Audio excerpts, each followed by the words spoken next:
Alors depuis qu'on est arrivé à Téhéran avec Andrew Hilliard, eh bien on a constaté qu'une partie de la population considérait que ces élections n'allaient strictement rien changer.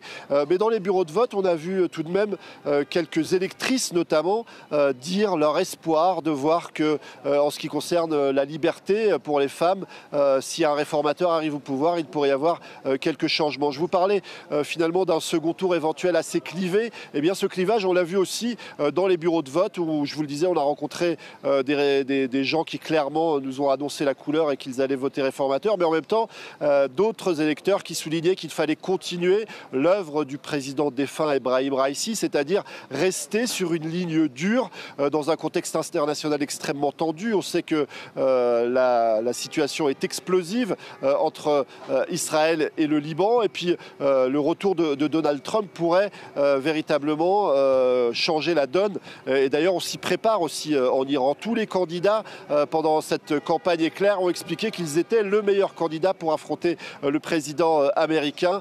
En tout cas, le second tour sera sans doute l'objet d'une participation peut-être plus importante parce que eh bien, ça sera un réformateur contre un conservateur et donc dans une logique d'affrontement d'idées, même si en réalité le pouvoir est entre les mains du guide suprême et même si le Majlis, le Parlement iranien, est largement dominé par les conservateurs.